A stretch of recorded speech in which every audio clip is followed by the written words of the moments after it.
Good morning, students. My name is Krishna Deshmukh from Rashtramatha Jidam English School, Chikli.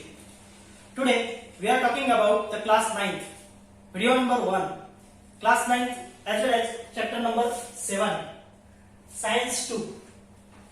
Today we are discussing on the chapter energy flow in an ecosystem. It's page number 81. We know that energy is most important factor for every living world. Without energy, we cannot do anything. So that is why energy is important. Energy is important for getting every work. A capacity to do work, it is called as energy. अगर कोई भी काम करना हो तो energy की जरूरत होती है. So इसीलिए एनर्जी आज हम इस चैप्टर में सीखने वाले हैं. So क्या सीखने वाले इस चैप्टर में? बेसिकली एनर्जी का फ्लो कहां से कहां तक होता है in an ecosystem. Ecosystem means क्या है? तो पिछले साल हमने पढ़ा था कि what is mean by ecosystem.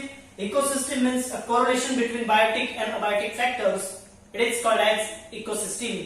Correlation and interaction between biotic and abiotic factors. It is called as an ecosystem. So different ecosystems are available on the earth. Earth is whole called as an ecosystem.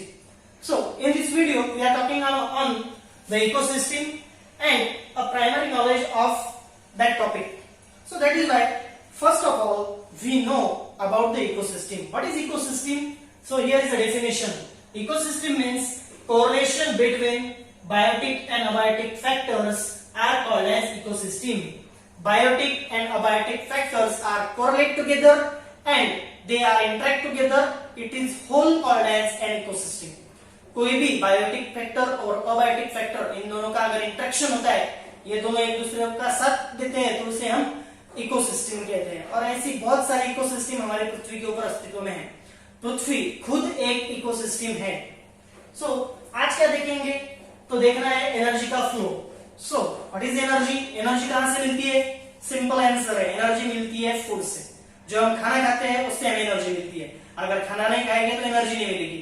Energy नहीं मिलेगी तो काम नहीं कर पाओगे. So capacity to do work, it is called as energy. कोई भी काम करना हो तो एनर्जी की जरूरत है और एनर्जी मिलती है फूड से. जैसे ह्यूमन के लिए हम सोचते हैं वैसे ही अलग अलग एनिमल्स के लिए है. अलग अलग एनिमल्स जब फूड इंटेक करते हैं, जब खाना खाते हैं, तभी उन्हें एनर्जी मिलती है. और उस एनर्जी का फ्लो आज हम देखने वाले हैं. इस चैप्टर में हम इसके बारे में ही सीखने वाले हैं. सो चैप्टर का प्राइमरी स्टेज है organisms are classified according to the mode of nutrition. Robert Whittaker का मेथड हमने पिछले साल सीखा था, classification of living world. So उसी तरह से if we have to classify the organism, we have to classify the organism on the basis of nutrition. वो क्या खाता है? जैसे हम ह्यूमंस का देखिए. ह्यूमंस क्या करते हैं? कोई लोग शाकाहारी होते हैं, यानी कि वो सिर्फ जो फल होते हैं, जो पौधे होते हैं, या फिर जो सभी विदाउट एनी नॉन वेजिटेरियन, सब वेजिटेरियन चीजें खाते हैं, उन्हें हम शाकाहारी कहते हैं. कुछ होते हैं मांसाहारी, वो मांस खाना ज्यादा पसंद करते हैं. और कुछ लोग होते हैं मिक्स, यानी कि वो नॉन वेज भी खा सकते हैं और वेज भी खा सकते हैं. सो इसी तरह से एनिमल्स जो है, ऑर्गेनिजम्स जो है, उसे भी हम क्लासिफाई करते हैं. Organisms are classified according to their nutrition, their intake habit, their food. We are classify the organism with the help of nutrition method. So कौन कौन से क्लासिफिकेशंस है? तो एक है प्रोड्यूसर्स मींस जो प्रोड्यूस करते हैं. अब पूरी पृथ्वी के ऊपर सिर्फ प्लांट ऐसे है कि जो खुद का खाना खुद बना सकते हैं. बाकी के सारे organisms they are depend on the plants for getting food. So that is why all the plants are called as producers. They can produce the food, so that is why they are called as producers. Next है consumer. They consume the food. वो खाना लेते हैं. कहां से लेते हैं? एक तो प्लांट से लेते होंगे या फिर अनदर कोई एनिमल से लेते होंगे. If we can intake the food, it is called as consumer. If we can produce the food, it is called as producer. Saprophytes means वो क्या करते हैं? जो डिकेइंग चीजें होती है, मरे हुए एनिमल्स होते हैं, मरे हुए प्लांट्स होते हैं, उनके बॉडी के ऊपर वो इवॉल्व होते हैं. और इवॉल्व होने के बाद में जो न्यूट्रिशियस एलिमेंट है वो उन डेड बॉडीज से सोख लेते हैं, खींच लेते हैं. उसे हम सेप्रोफाइट्स कहते हैं. जैसे फंगस है, fungus it is called as saprophytes because it can be evolve on the decaying organism, decaying organic material. So that is why it is called as saprophytes. Next, it is decomposer. They can decompose the dead bodies. जो dead bodies होती है उन्हें decompose कर देते हैं.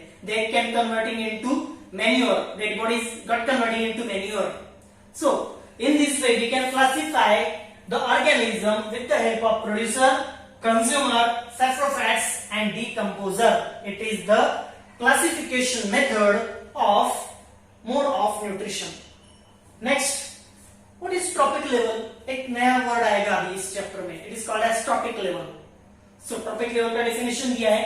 Trophic level, each level in the food chain is called as trophic level.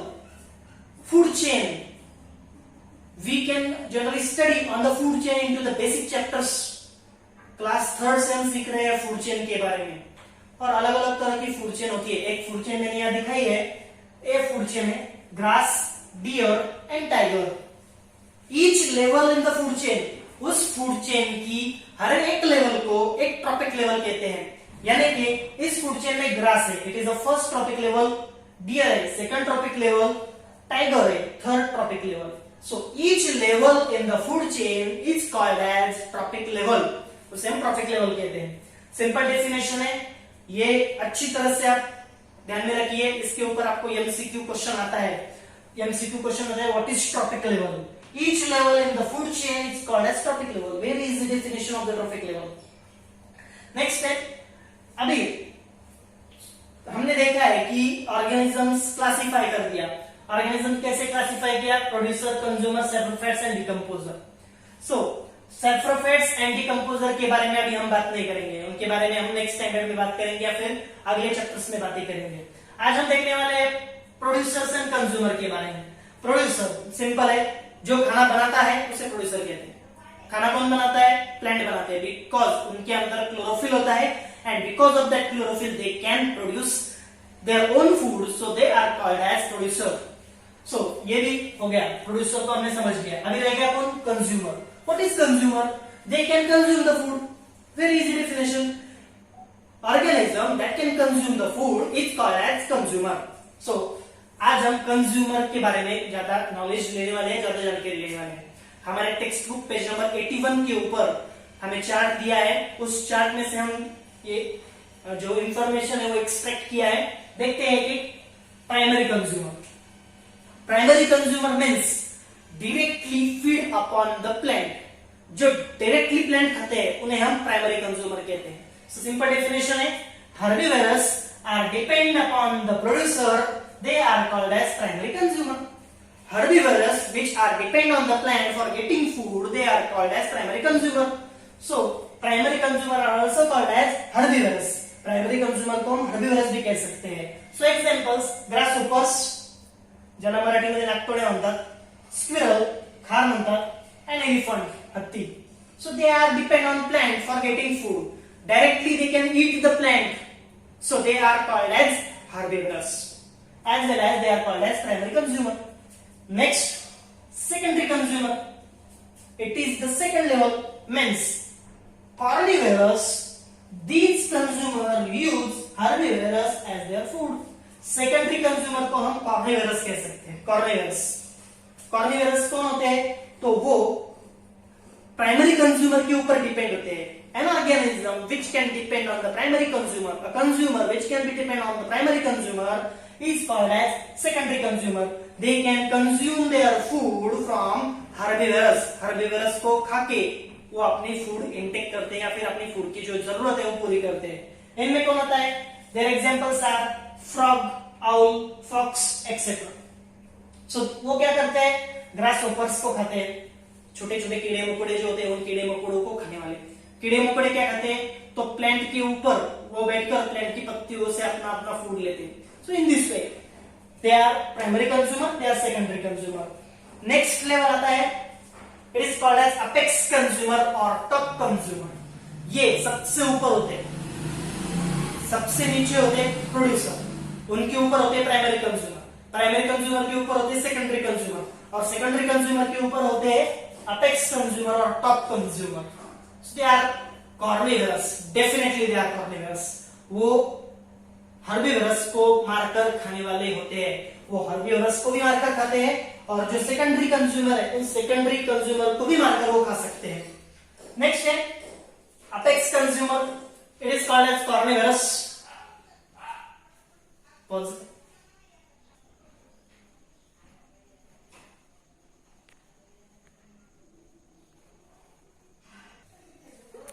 So apex consumer or top consumer, they are definitely carnivorous. So these consumers use herbivorous and carnivorous as their food. वो herbivorous को भी खा सकते हैं, यानी कि वो primary consumer को भी खा सकते हैं और सेकेंडरी कंज्यूमर को भी खा सकते हैं, इसीलिए उन्हें अपेक्स कंज्यूमर कहते हैं, सबसे ऊपर रहते हैं। No other animal feed on top consumer, इन टॉप कंज्यूमर की शिकार कोई नहीं करता, ये सबसे ऊपर है, इनकी शिकार करके कोई खा नहीं सकता। सो वो टॉप कंज्यूमर है, अपेक्स है। उनमें कौन है? Tiger and lion. अभी कोई मार सकता है टाइगर एंड लायन को? नहीं मार सकता, उनका कोई खाना नहीं खा सकता मार के। सो इसीलिए इन्हें अपेक्स कंज्यूमर कहते हैं। नेक्स्ट है इट इज कॉल्ड एज ओमनिवरस।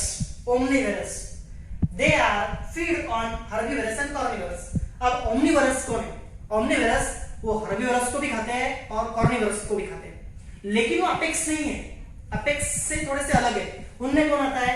तो human and deer, we are omnivorous because we can generally eat, we can eat normally goat, हम जनरली चिकन खाते हैं, मटन खाते हैं। सो ये जो सारी चीजें वो कार्निवरस के अंदर आती है। So we can eat the carnivorous as well as herbivorous. हम किसी भी हर्बिवरस को भी मारकर खा सकते हैं, यानी खाते हैं। पुराने जमाने में हमारे जो एंशियंट थे वो एंशियंट ऐसे ही शिकार करके ही खाते थे। So that is why we are called as omnivorous. लेकिन आजकल हम शिकार करके भी खा सकते हैं, किसी प्राणी को मारकर भी खा सकते हैं, या फिर हम वेजिटेरियन चीजों के ऊपर भी डिपेंड रह सकते हैं। We can get food from vegetarians also. So human and deer are related to omnivorous. Next है, अभी ये हमने क्लासिफिकेशन देखा, 4 बातें इसमें देखी, primary consumer, secondary consumer, apex consumer and omnivorous. अभी इस टॉपिक का सबसे इंपॉर्टेंट बात जो है वो है food chain. What is food chain? हमने बहुत बार डेफिनेशन उसका रट्टा मार के पार्ट किया था, रट्टा मारा था। अभी क्या है डेफिनेशन? वेरी सिंपल है, a definite sequence of interaction for getting food is called as food chain. क्या है definite sequence? Definite sequence of the interaction for getting food is called as food chain. खाना पाने के लिए जो sequentially हम try करते हैं, सीक्वेंसली हम खाना हमें मिलता रहता है, उसे हम फूड चेन कहते हैं। सीक्वेंसली खाते हैं, कभी ऐसा नहीं होता। ये फूड चेन देखिए यहाँ पर, ग्रास, टाइगर एंड डियर, ये फूड चेन है। ग्रास के ऊपर डियर डिपेंड है, डियर के ऊपर टाइगर डिपेंड है। अब जो टाइगर है वो डायरेक्टली ग्रास तो कभी नहीं खाएगा। So it is the proper sequence, definite sequence for getting food. खाना खाने के लिए जो प्रॉपर सीक्वेंस होता है, उस प्रॉपर सीक्वेंस को हम फूड चेन कहते हैं। नेक्स्ट है फूड वेब। अब बहुत सारी फूड चेन अगर मिक्स हो जाएगी तो उसे फूड वेब कहते हैं। वेब यानी कि मकड़ी का जाला।